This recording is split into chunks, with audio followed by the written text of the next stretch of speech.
लंबे समय तक जो सरकारें रही या जो सरकार चलाने वाले रहे, उन्हें माई बाप कल्चर बहुत पसंद आता था। आप लोग इसे परिवारवाद और भाई भतीजावाद से कंफ्यूज मत करिएगा। ये एक अलग ही मनोभाव था।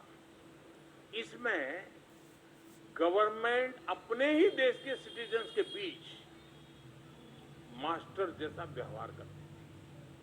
हाल ये था कि देश का नागरिक भले कुछ भी करे, सरकार उसे सबकी नजर से ही देखती थी, और नागरिक कुछ भी करना चाहे उसे सरकार की परमिशन लेनी ही पड़ती थी। इस कारण पहले के समय में गवर्नमेंट और सिटीजन के बीच म्यूचुअल डिस्ट्रस्ट और सस्पिशन का माहौल बना रहता था। यहां जो सीनियर जर्नलिस्ट बैठे हैं, उन्हें मैं एक बात जरूर याद दिलाना चाहता हूं। आपको याद होगा कि एक जमाने में टीवी और रेडियो के लिए भी लाइसेंस लेना पड़ता था। इतना ही नहीं, इसे ड्राइविंग लाइसेंस की तरह ही बार बार रिन्यू भी करवाना पड़ता था। और ये किसी एक सेक्टर में नहीं, बल्कि लगभग हर सेक्टर में था। तब बिजनेस करना कितना मुश्किल था, लोगों को तब कैसे कॉन्ट्रैक्ट मिलते थे, ये आप भली भांति जानते हैं। 90s में कंपल्सन के कारण कुछ पुरानी गलतियां सुधारी गई और उसे रिफॉर्म्स का नाम दिया गया।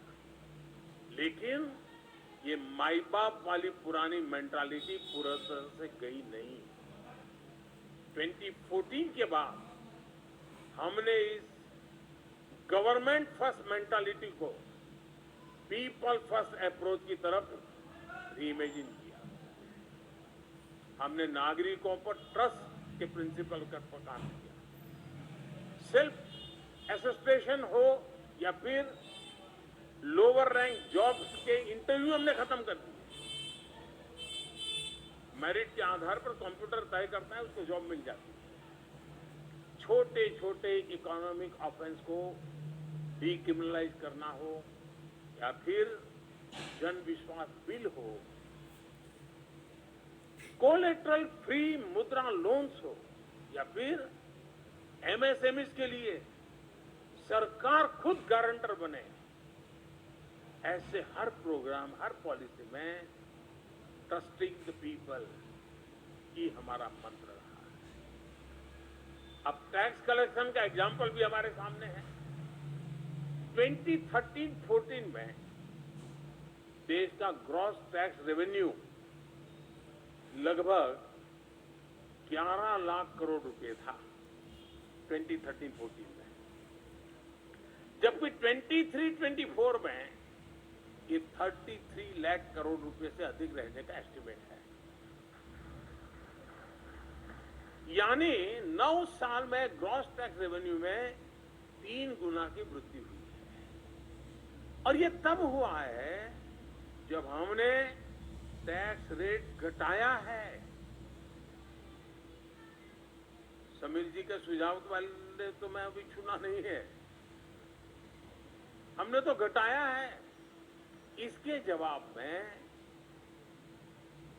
मैं चाहूंगा, आप आज जिस दुनिया से जुड़े हो उसके साथ सीधा संबंध है, मैं 3 बातों पर फोकस करना चाहता हूं। पहला ये कि टैक्स पेयर्स का नंबर बढ़ा है। अब मुझे बताइए, टैक्स पेयर का नंबर बढ़ा, उसकी क्रेडिट किसको दोगे आप? बहुत स्वाभाविक है, सरकार के खाते में जाता है। या फिर ये कहा जा सकता है कि अब लोग ज्यादा ईमानदारी से टैक्स पे कर रहे हैं। अगर ये भी है तो भी क्रेडिट सरकार को ही जाता है। तो बॉटम लाइन ये है कि जब टैक्स पेयर को लगता है कि उसका दिया टैक्स पाई पाई जनहित में, देश हित में, जन कल्याण में, देश कल्याण में ही उपयोग होगा, तो ईमानदारी से टैक्स देने के लिए आगे आता है। उसको मोटिवेशन मिलता है। और ये आज देश देख रहा है। और इसलिए मैं टैक्स पेयर का आभार व्यक्त करता हूं कि सरकार की ईमानदारी पर भरोसा करके वह सरकार को टैक्स देने के लिए आगे आ रहे हैं। सीधी सी बात है कि लोग आप पर जब तब ट्रस्ट करते हैं जब आप उन पर ट्रस्ट करते हैं। भारत के टैक्स सिस्टम में आज जो बदलाव आया है और वो इसी वजह से आया। टैक्स रिटर्न्स के लिए हमने प्रोसेस को सिंप्लीफाई करने के लिए ट्रस्ट के आधार पर ही प्रयास किया। हम फेसलेस असेसमेंट के लेकर के आए। मैं आपको एक फिगर देना चाहता हूं। इनकम टैक्स डिपार्टमेंट ने इस साल 6.5 करोड़ से अधिक रिटर्न्स को प्रोसेस किया है।